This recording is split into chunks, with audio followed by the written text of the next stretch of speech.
Estoy casi sin palabras. Es difícil explicar con precisión lo que se siente cuando algo que parecía tan ajeno, tan remoto, tan imposible, se vuelve de pronto realidad en tu vida más íntima. Mi hermano fue elegido papa. Todavía me cuesta escribirlo sin sentir un nudo en la garganta. Robert, nuestro Robert, el mismo que creció con nosotros en casa, que ayudaba a mi madre a poner la mesa, que nos hablaba con paciencia cuando discutíamos, que nos escuchaba incluso cuando no sabíamos cómo expresarnos, ahora es el Papa de la Iglesia Católica. No el cardenal Prevost. No un obispo más.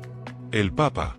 León XIV. Para quienes lo conocen desde hace años, y sobre todo para quienes hemos compartido con él desde niños, esta elección tiene un peso emocional enorme. No por ambición, porque nunca, ni una sola vez, se nos pasó por la cabeza imaginar a Robert buscando ese lugar, sino porque su camino ha sido, desde el principio, el de alguien que sirve sin esperar reconocimiento, que vive su vocación desde la discreción, desde el compromiso diario, desde la entrega auténtica. Cuando salió al balcón de la Basílica de San Pedro y vi su rostro, no vi a una figura lejana, rodeada de pompa, sino a mi hermano. El mismo que amaba leer por horas. El mismo que prefería escuchar antes que hablar. El mismo que hacía reír a todos en casa con su humor sutil y su sonrisa que nunca forzaba. Y, sin embargo, también era alguien nuevo, transfigurado por el peso del momento. Ese contraste me sigue acompañando. En medio de toda esta conmoción, de los titulares, de los comentarios, de la cobertura mundial, hubo un detalle, pequeño pero significativo, que se desvió del curso normal de las noticias y empezó a circular de forma un poco distorsionada. Algunos medios menores, cuentas anónimas en redes sociales y comentaristas sin contexto comenzaron a repetir una historia que parecía extraña, y que fue ganando fuerza por lo llamativa que sonaba. Aseguraban que el cardenal Luis Antonio Tagle, uno de los nombres más resonantes dentro del cónclave, le había hecho un regalo inusual al nuevo papa justo después de su elección.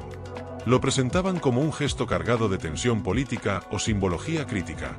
Algunos hablaron de un mensaje en clave, otros de una broma arriesgada, y hasta hubo quien insinuó que podría tratarse de un gesto de desaprobación disfrazado.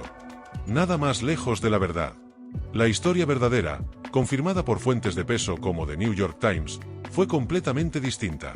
Sencilla, humana, inofensiva y, de hecho, tierna. Durante el cónclave, mientras aún flotaba en el aire la solemnidad del momento y la sorpresa de la elección, el cardenal Tagle se acercó a Robert con una sonrisa y le ofreció un caramelo. No un objeto simbólico. No un mensaje oculto. Un simple caramelo. Y mientras se lo entregaba, con ese tono que quienes lo conocen reconocen enseguida, ligero, cálido, directo, le dijo: «Este es mi primer acto de caridad hacia el futuro papa». Eso fue todo.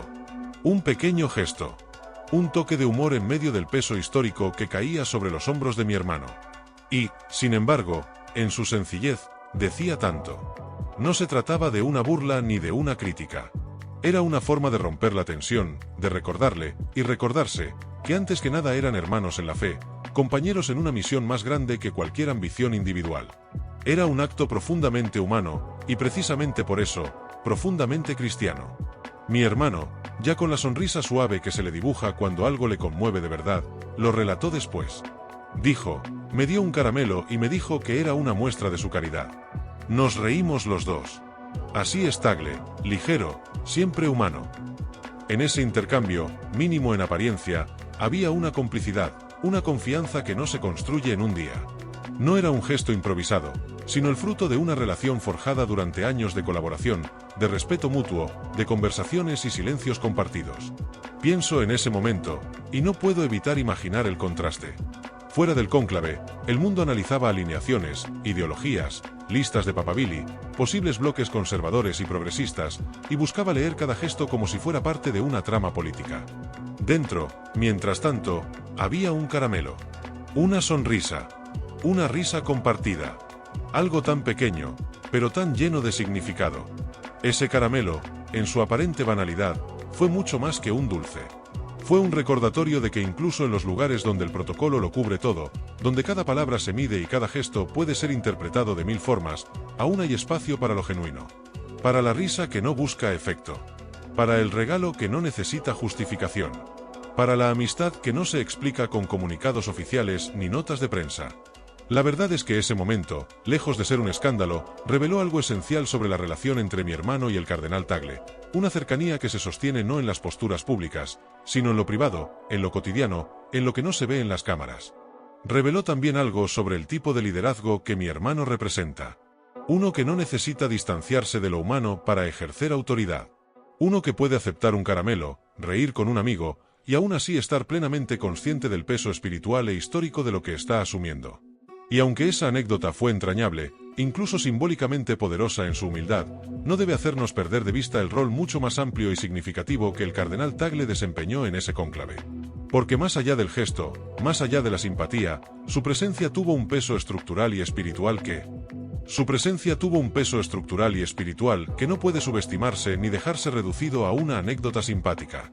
Luis Antonio Tagle no solo fue uno de los nombres más respetados en el cónclave, fue también una figura central en el proceso mismo de preparación, coordinación y reflexión que antecedió a la votación. Formó parte de la congregación particular, un grupo reducido de cardenales que asisten directamente en la organización del cónclave, una responsabilidad que no se entrega al azar, ni por cortesía, sino que se reserva para aquellos cuyas voces tienen autoridad espiritual, capacidad diplomática y experiencia pastoral. En muchos círculos, especialmente entre los fieles de Asia y entre quienes admiraban la visión pastoral del Papa Francisco, Tagle era considerado no solo un favorito sino un verdadero papabile, un posible papa. Su nombre aparecía una y otra vez en las listas que circulaban en ambientes eclesiásticos, y su perfil, comprometido con el diálogo intercultural, con la misericordia como principio, con la Iglesia en las periferias, se alineaba claramente con las aspiraciones de quienes buscaban continuidad con el pontificado anterior. Y, sin embargo, no fue elegido. Fue otro el que recibió el llamado. Robert, mi hermano. Y lo que podría haber sido para muchos motivo de decepción o al menos de distancia emocional, en el caso de Tagle se convirtió, con admirable entereza, en una oportunidad para mostrar el tipo de servidor que él es. En ningún momento hubo en sus palabras ni una sombra de amargura, ninguna actitud pasivo-agresiva, ningún comentario hiriente o gesto distante. Lo que hubo fue una reafirmación clara de su lealtad al nuevo Papa, de su voluntad de servir, de su fe en el proceso de discernimiento que guió a los cardenales. En un Vaticano que muchos imaginan como un lugar de tensiones permanentes, de luchas internas, de cálculos y rivalidades silenciosas, esta actitud tiene un valor inmenso. Porque no es fácil para nadie, y menos para alguien que durante años ha sido considerado un posible sucesor de Pedro, ver pasar esa responsabilidad a otro y seguir adelante con la misma sonrisa serena, con la misma voz clara, con el mismo deseo de contribuir. No es fácil, y sin embargo Tagle lo hizo con gracia, con humildad verdadera, y con una madurez espiritual que es, por sí sola, testimonio de una vida de fe sincera. Mi hermano, en más de una ocasión, ha hablado del respeto profundo que siente por él. Me lo dijo en una de nuestras conversaciones privadas, aún antes de saber que llegaría a ser papa. Luis Antonio tiene una claridad interior rara. Es alegre, pero también muy atento. Habla poco cuando no hace falta hablar. Y cuando lo hace, siempre vale la pena escucharlo. No es solo estima. Es complicidad espiritual. Es reconocimiento mutuo. Por eso el gesto del caramelo no es un simple momento simpático, ni una ocurrencia improvisada. Es una expresión concreta de una relación que se construyó a lo largo de años compartiendo visión, colaborando en tareas pastorales, participando en sínodos, defendiendo juntos una iglesia que escuche antes de imponer, que camine con los que sufren, que reconozca la pluralidad del mundo sin perder su identidad. Y ese gesto, tan simple, habla también del tipo de iglesia que ambos sueñan y trabajan por construir. Una iglesia en la que la humanidad no queda fuera del templo, donde el humor no está peleado con la santidad, y donde el poder no se entiende como privilegio, sino como servicio. Muchos observadores externos, analistas de política vaticana y medios seculares intentan leer todos los eventos del cónclave como si fueran escenas de una intriga cortesana. Y sí, es cierto que en la historia de la Iglesia ha habido momentos donde las tensiones y las luchas internas han sido reales, visibles, dolorosas incluso. Pero también hay otro relato que raras veces ocupa titulares, el de la fraternidad silenciosa, el de las relaciones verdaderas entre pastores, el de las colaboraciones sinceras y profundas que no necesitan publicidad. El de los hombres que se conocen por sus obras más que por sus discursos, y que siguen caminando juntos aún cuando el camino los lleva por senderos distintos. Tagle describió a mi hermano, al Papa León XIV, de una manera que me impactó profundamente. Dijo, es muy humano, muy humilde, pero también muy discerniente. Y esa frase, tan sencilla, resonó con fuerza entre quienes esperaban que el sucesor de Francisco fuera alguien que no solo continuara su legado, sino que también lo encarnara con autenticidad, sin copiarlo ni traicionarlo. Porque el deseo no era una continuidad formal, sino una continuidad del espíritu. seguir priorizando la misericordia sobre el juicio, la cercanía sobre la condena, el servicio sobre la ostentación. Y esas palabras de Tagle no eran vacías. Eran palabras pronunciadas por alguien que, aun no siendo elegido, entendía que su papel no terminaba ahí, que aún desde otro lugar podía contribuir a lo que viene, que la Iglesia necesita muchos tipos de liderazgo, y no todos pasan por el trono de Pedro. Algunos, como el suyo, se ejercen desde el segundo plano, desde la construcción paciente, desde la palabra oportuna, desde el apoyo sin condiciones. Es por eso que la elección de Robert, lejos de haber generado rivalidades internas, fue recibida, por lo menos entre algunos de los cardenales más influyentes, con una mezcla de alivio y esperanza. No se trataba solo de quién era él, sino de cómo él se relacionaba con los demás, de cómo su propia historia personal había tejido vínculos de confianza y respeto. Y en ese entramado, Tagle no era una figura periférica. Era parte central. Su presencia, su gesto, su reacción, todo eso dibujó un marco emocional y espiritual para la elección que muchos no vieron desde fuera. Y aún más importante, lo que no pasó también habla. No hubo declaraciones de ruptura, no hubo críticas solapadas, no hubo ningún tipo de distancia. Hubo silencio respetuoso. Hubo espera. Hubo disposición. Y sin embargo, a pesar de su importancia y del reconocimiento que goza a nivel internacional, el Vaticano no ha anunciado ningún cambio en el rol de Tagle. Hasta hoy, oficialmente, continúa en su cargo como proprefecto del Dicasterio para la Evangelización, el mismo que ocupaba bajo el pontificado de Francisco. No ha sido promovido, ni transferido, ni relevado de sus funciones. Y eso también dice algo. No porque implique una pérdida de relevancia, sino porque... No porque implique una pérdida de relevancia, sino porque, dentro del ritmo propio del Vaticano, las cosas importantes rara vez ocurren de manera inmediata. A diferencia de lo que se espera en el mundo secular, donde los cambios de poder suelen ir acompañados de reestructuraciones rápidas, despidos, nombramientos y un aire casi corporativo de transición, en la Iglesia, especialmente bajo el estilo de liderazgo que caracterizó a Francisco y que ahora León XIV parece continuar, el tiempo tiene otro significado. Es tiempo de discernimiento. Tiempo de escucha. Tiempo de observar antes de actuar. Tagle mismo lo expresó con claridad ante los periodistas que le preguntaron sobre su futuro en la curia.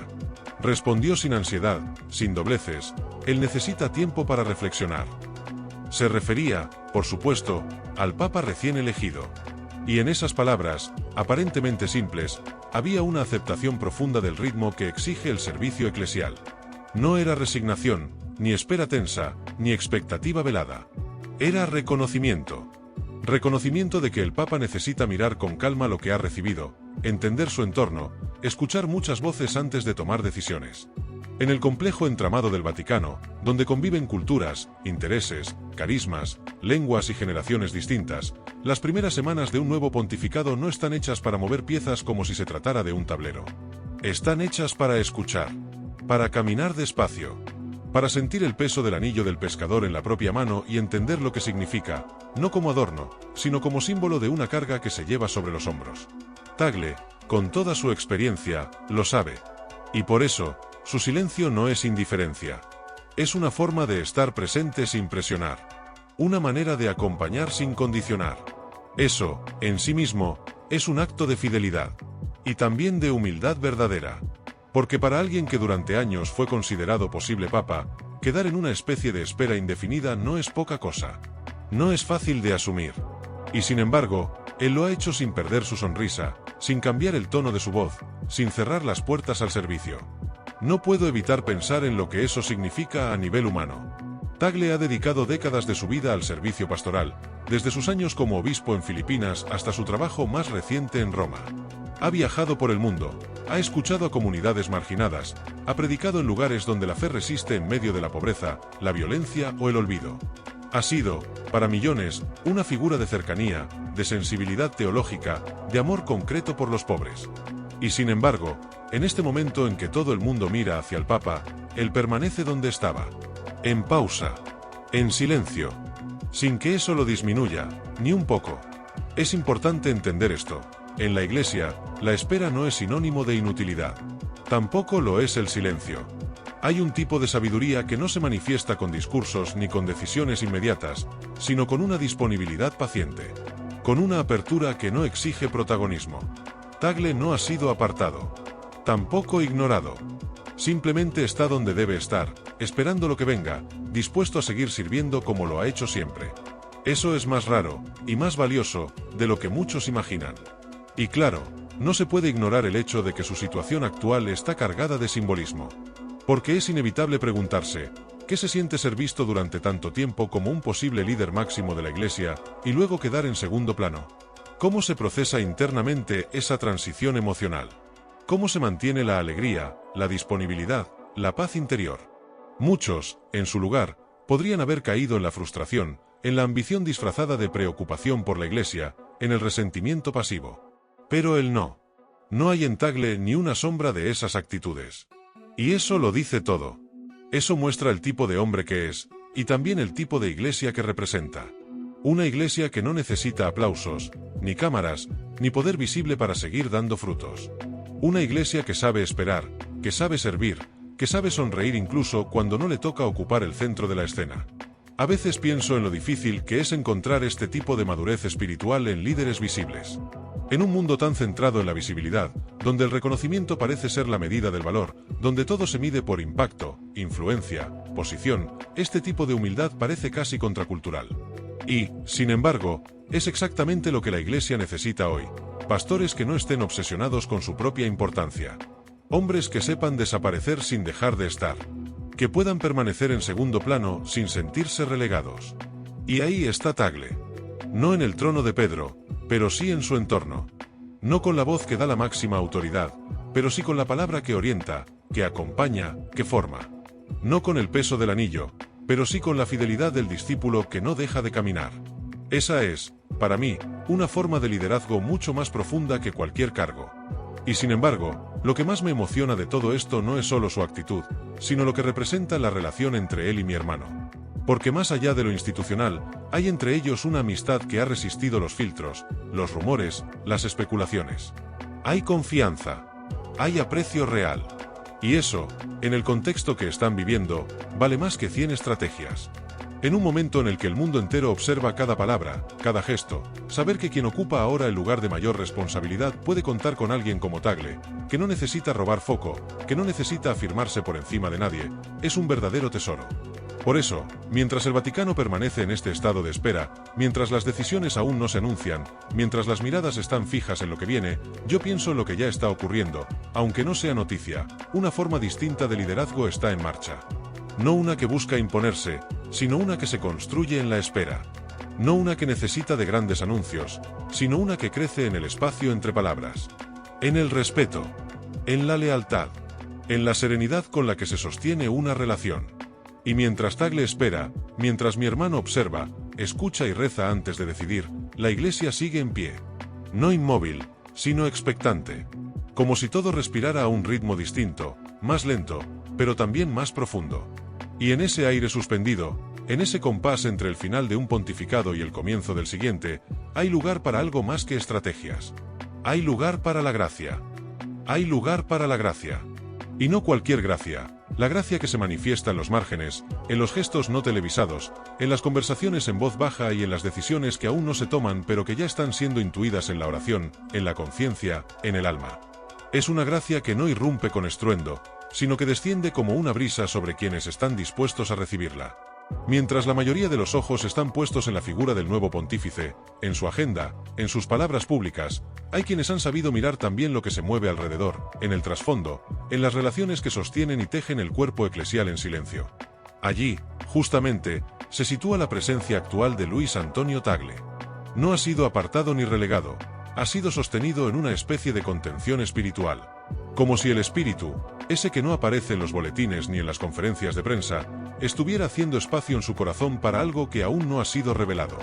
Y eso, por sí solo, es profundamente cristiano. No saber qué viene y, aún así, seguir diciendo sí con entereza. No necesitar una respuesta inmediata, no tener todas las certezas, y sin embargo mantener la disposición interior, la apertura, el deseo de servir. Eso es fe, pero también es madurez. Es el tipo de madurez que no se enseña en academias ni se improvisa en momentos de crisis. Es una madurez que se cultiva en años de fidelidad discreta, de oración sin micrófono, de decisiones tomadas sin esperar reconocimiento. Pero no olvidemos el otro lado de esta historia. Mientras Tagle espera en silencio, mientras ocupa su lugar con paciencia, quien sí ha sido elegido, el Papa León XIV, también atraviesa un proceso no menos intenso. Porque ser elegido no equivale a estar preparado. Nadie puede estarlo del todo. La carga que se recibe en ese instante no es comparable con ninguna otra.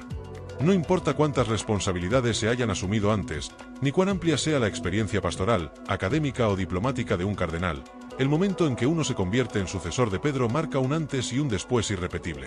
Y mi hermano lo sabe. Lo supe cuando lo vi después de la elección, cuando por fin pudimos hablar con algo de intimidad. Había en sus ojos una mezcla de alegría, de asombro y de algo más profundo, un peso sagrado. Me dijo, no es una corona. Es una cruz. Pero no me asusta. Porque no estoy solo. Y lo dijo con una paz que me conmovió hasta lo más hondo. Porque no hablaba desde la lógica del poder. Hablaba desde el corazón de un pastor. De un servidor. De alguien que entiende que guiar a la iglesia no es dominarla, sino sostenerla. Acompañarla. Lavarle los pies. Y en ese proceso, en esos primeros días de desconcierto sagrado, de escucha prolongada, de asombro que se transforma en responsabilidad concreta, contar con personas como Tagle, que no reclaman, que no exigen, que no imponen, pero que están, es una bendición inmensa. Porque no hay liderazgo sin comunidad. No hay autoridad sin vínculos. No hay pontífice sin puentes reales, y no simbólicos. Por eso me atrevo a decir que la relación entre ellos dos, entre Robert y Luis Antonio, tiene un valor que va más allá de lo institucional. Es una alianza espiritual. Una confianza tejida con los años, con las experiencias compartidas, con los silencios respetados. Y aunque aún no haya sido pronunciado ningún nombramiento, aunque no se haya anunciado públicamente ninguna misión nueva para Tagle, la verdad es que su papel ya está ocurriendo. Ya está actuando. Porque a veces el mayor poder no está en el título, sino la capacidad de sostener, de acompañar, de estar ahí cuando más se necesita a alguien que comprenda, que sepa escuchar sin juzgar, que sepa hablar sin herir. Y esto, que podría parecer un simple detalle para algunos observadores superficiales, tiene un profundo eco entre los fieles. Porque hay millones de católicos que han seguido el camino de Tagle con esperanza, con cariño, con admiración. Personas que vieron en él un reflejo de lo que desean para la Iglesia: cercanía, misericordia, inteligencia espiritual, sencillez. Para todos ellos, verlo ahora en esta etapa silenciosa, pero presente, es también un signo. Una señal de que la Iglesia puede construir desde la confianza y no desde la rivalidad. De que puede haber transición sin ruptura, cambio sin desprecio por lo anterior, renovación sin borrar la memoria. Y ese es un mensaje poderoso. En un mundo donde las instituciones están desgastadas por la desconfianza, donde la política se ha vuelto espectáculo, donde la figura de autoridad muchas veces genera rechazo o indiferencia, ver este tipo de dinámica humana, genuina, humilde, sólida, en el corazón mismo de la Iglesia Católica es profundamente esperanzador. Porque nos recuerda que la fe no se sostiene solo con dogmas, sino con relaciones verdaderas. Que la comunión eclesial no es solo un concepto teológico, sino una práctica viva entre personas que se quieren, se respetan y se ayudan a llevar la carga. Así que mientras esperamos, todos, fieles, obispos, medios, pueblos enteros, a que se definan los próximos pasos, a que se anuncien las reformas, los nombramientos, los lineamientos del nuevo pontificado, vale la pena detenernos en esta imagen silenciosa pero llena de sentido.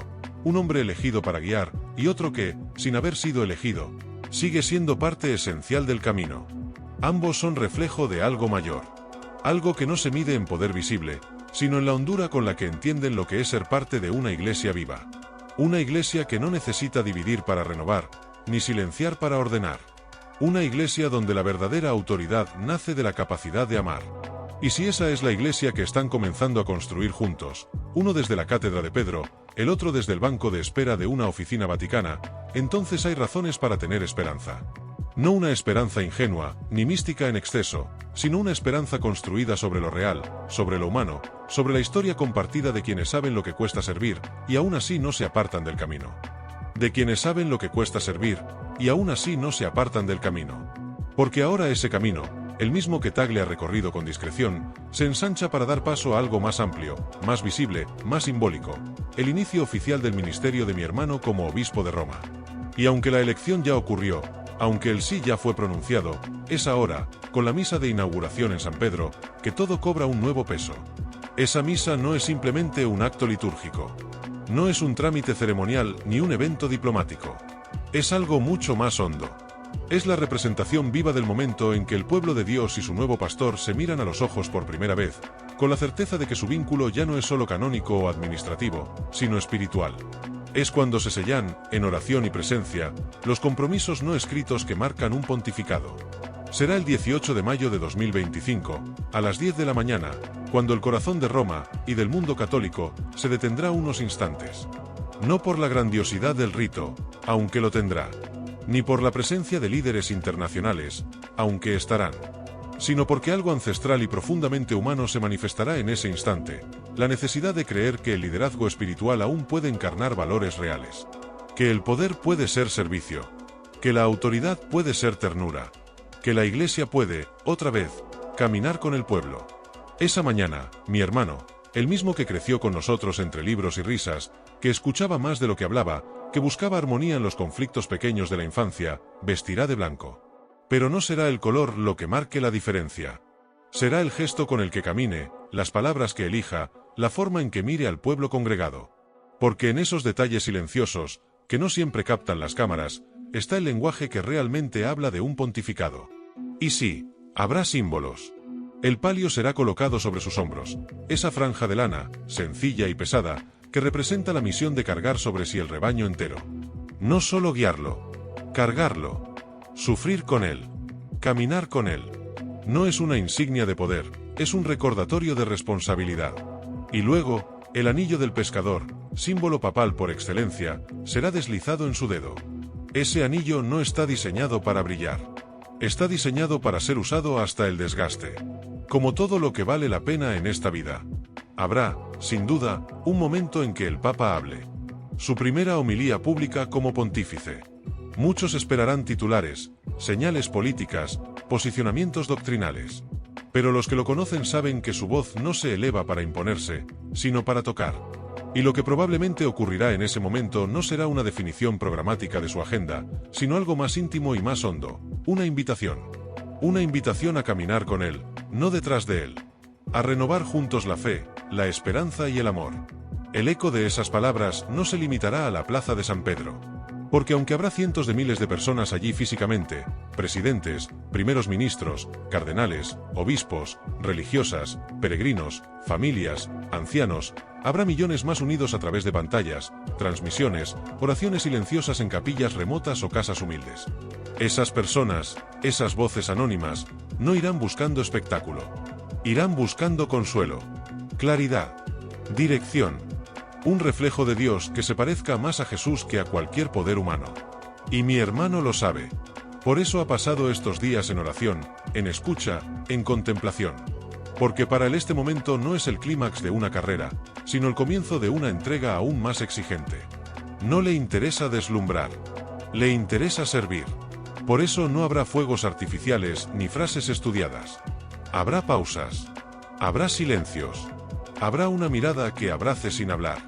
Y eso, que puede parecer simple o poco noticioso, será en realidad el signo más elocuente de esta nueva etapa. Porque el mundo ya tiene suficientes voces gritando. Lo que necesita es alguien que escuche. Que escuche incluso al que no tiene voz. Que escuche lo que no se dice. Que escuche a Dios. Es ahí donde este nuevo pontificado comenzará a tejer su narrativa. No en los titulares, sino en los gestos pequeños. No en los cambios de estructura, sino en las formas de cercanía. No en los decretos, sino en el modo en que cada palabra encuentre su raíz en el Evangelio. Y mientras todo eso se despliega ante el mundo, la misa, los saludos, las oraciones, los ritos cargados de siglos de historia, yo sé que habrá también un momento invisible, pero profundamente real, el instante en que mi hermano mire al cielo y diga, sin que nadie lo escuche, Señor, guíame. Estoy en tus manos. Y en ese momento, todo lo demás quedará en su lugar. Porque lo que importa no es que el mundo lo vea. Lo que importa es que Dios lo escuche. Ese será el verdadero inicio. Ese será el verdadero inicio. Porque todo lo demás, el protocolo, los saludos oficiales, la atención mediática, se disuelve en comparación con lo que realmente comienza en el corazón del nuevo Papa en ese instante de silencio, cuando se sabe elegido, sí, pero sobre todo enviado.